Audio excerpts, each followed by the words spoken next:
Hello students, कैसे हैं आप सब लोग। आशा करती हूँ अच्छे से होंगे और अपने एग्ज़ाम्स की तैयारी अच्छे से कर रहे हैं। बच्चों, आज हम लोग UNCRPD के बारे में बात करते हैं। UNCRPD मतलब United nation convention on the rights of persons with the disabilities, यानी कि ये एक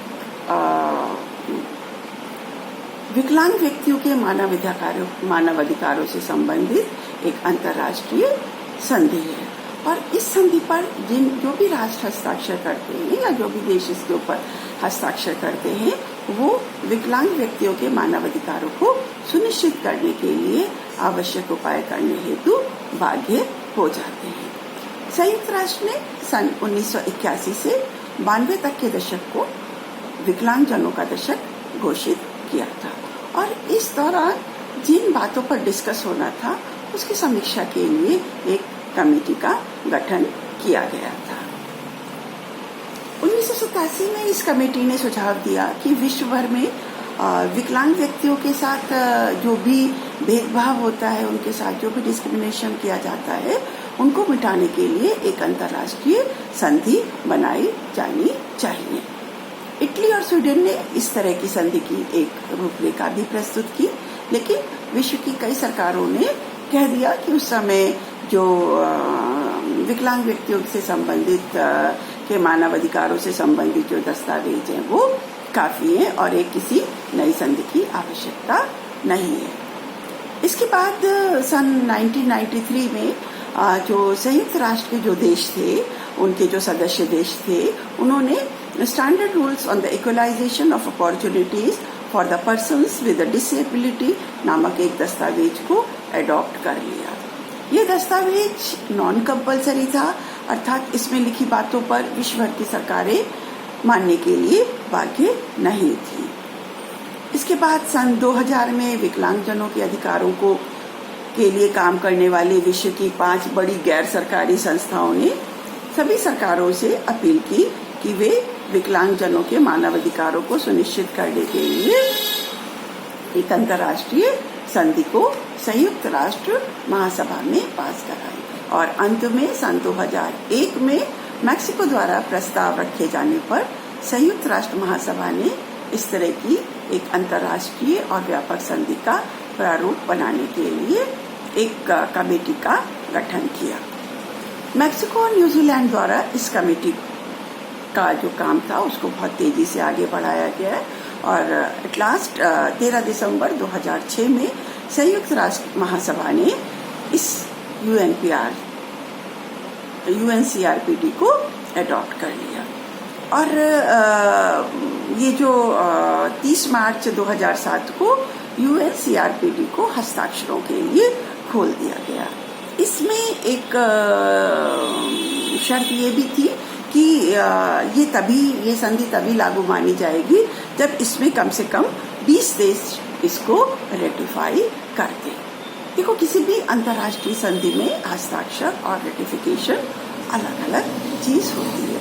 जब किसी देश की सरकार किसी अंतर्राष्ट्रीय संधि पर हस्ताक्षर करती है तो उसका तात्पर्य होता है कि उस देश की सरकार उस पर्टिकुलर संधि को अपने देश में लागू करना चाहती है। केवल हस्ताक्षर कर देने से ही कोई देश उस संधि को कानूनी रूप से बाध्य मानने के लिए बाध्य नहीं होता है। हस्ताक्षर करने के बाद सरकार उसकी अपनी संसद होती है, उस संसद में स्वीकृति के लिए उसको रखा जाता है। जब संसद की स्वीकृति मिल जाती है और बाकी सारी प्रक्रियाएं, बाकी सारी जो फॉर्मेलिटीज होती है वो जब पूरी हो जाती है, तब ये कहा जाता है कि उस देश ने उस संधि को रेटिफाई कर दिया। और संधि को रेटिफाई करते ही वह देश उस संधि को मानने के लिए और उसे लागू करने के लिए बाध्य हो जाता है।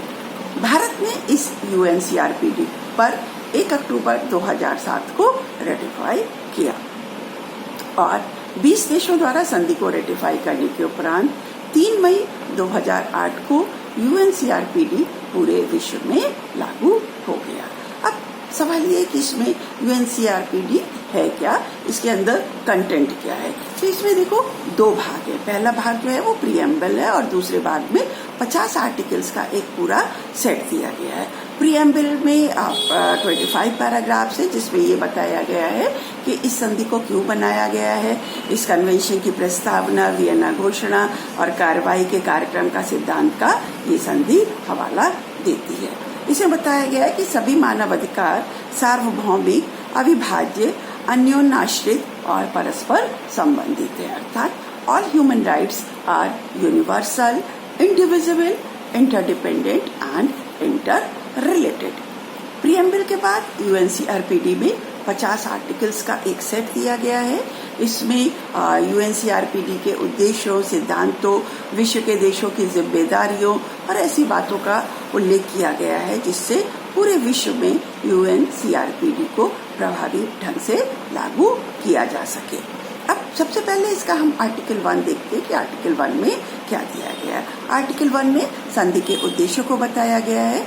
इसमें कहा गया है कि जो वर्तमान कन्वेंशन है इसका उद्देश्य जो है वो विकलांग व्यक्ति के सभी मानवाधिकारों और मौलिक स्वतंत्रता को पूर्ण और समान आनंद को बढ़ावा देना है, उनकी सुरक्षा करना और सुनिश्चित करना है, उनकी अंतर्निहित गरिमा के लिए सम्मान को बढ़ावा देना है। To protect, promote and ensure the full and equal enjoyment of all human rights and fundamental freedom by all persons with disabilities and to promote respect for their inherent dignity।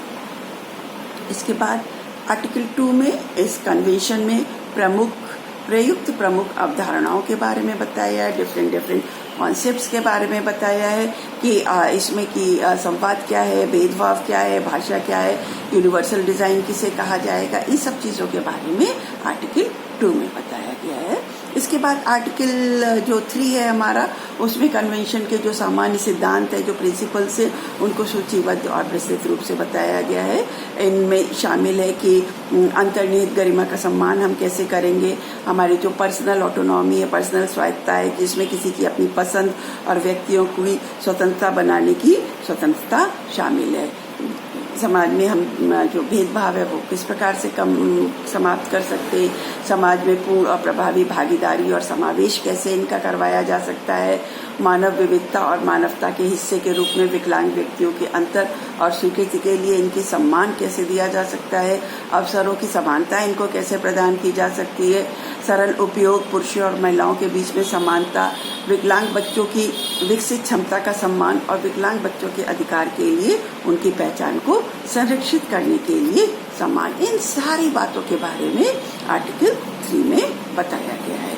इसके बाद हमारा आर्टिकल 4 आ जाता है। इसमें उन सभी जिन सभी राज्यों ने इसको रेटिफाई करा है या इसके ऊपर हस्ताक्षर करे हैं, उन सभी के दायित्वों को ये बताता है कि राज्यों को यूएनसीआरपीडी को लागू करने के लिए नए कानून और नीतियां बनानी होंगी। जैसे हमारे भारत ने आरपीडब्ल्यूडी अधिनियम बनाया है और पहले से जो मौजूद नीतियां हैं उनको अगर वो प्रॉपरली विकलांग व्यक्तियों के लिए काम नहीं कर पा रही है तो उसको चेंज करना होगा, उसको बदलना होगा या उनको समाप्त करना होगा, ऐसी नीतियों को जो विकलांगजनों के विरुद्ध भेदभाव करती है। जैसे कि भारत में जो हमारा पीडब्ल्यूडी अधिनियम था 1995 वाला, उसको समाप्त कर दिया गया और उसकी जगह आरपीडब्ल्यूडी ये वाला बनाया गया है। राज्य की सभी नीतियों और कार्यक्रमों में जो विकलांग व्यक्ति है इनके पार्टिसिपेशन को और इनके अधिकारों को मुख्य धारा में रखना होगा और हमें रिसर्च और डेवलपमेंट के जरिए ऐसी यूनिवर्सल डिजाइन को बढ़ावा देना होगा जिससे कि जो हमारी सेवाएं हैं, जो उपकरण हैं, ये सब हमें उन्नत करने होंगे जिससे कि ये विकलांगजनों के लिए सहायक सिद्ध हो सके। वैसे तो बेटा ये 50 पूरे इसमें आर्टिकल्स हैं, जैसे कि अनुच्छेद 5 में समानता तथा भेदभाव के बारे में डिटेल से बताया गया है। अनुच्छेद 6 में है वो विकलांग महिलाओं के बारे में बताया गया है। अनुच्छेद 7 में विकलांग बच्चों के बारे में बताया गया है। क्योंकि हम लोग शिक्षा के क्षेत्र से तो जो बेसिक हमारा जो अनुच्छेद 24 है वो हमारा शिक्षा से संबंधित है। इसी प्रकार से अनुच्छेद 25 जो है वो स्वास्थ्य है। अनुच्छेद 26 स्थिरता तथा पुनर्वास से रिलेटेड है। तो इसके बहुत सारे वो है, अगर आपको डिटेल में पढ़ना होगा तो आप बताइएगा, मैं आपको उसका लिंक प्रोवाइड करवा दूंगी। और अभी तक अप्रैल 2018 तक करीब 161 देश इसको UNCRPD के सिग्नेटरीज बन चुके हैं। तो इस तरह से हम देखते हैं कि UNCRPD पूरे विश्व के विकलांगजनों के मानवाधिकारों के लिए एक अत्यंत महत्वपूर्ण संधि के रूप में कार्य कर रही है। इसके अलावा बच्चों, जो अभी हम नेक्स्ट वीडियो आपको बना देंगे, जिसमें कि हम जो हमारे भारत ने विकलांग व्यक्तियों के मानवाधिकारों की रक्षा के लिए जो कानून बनाया है, जिसको कि हम क्या कहते हैं, RPWD एक्ट जो अधिनियम बनाया है, उसके बारे में हम आपको डिटेल वीडियो बना देंगे। तब तक के लिए घर पे रहिए, सुरक्षित रहिए, ठीक है, बाय बाय।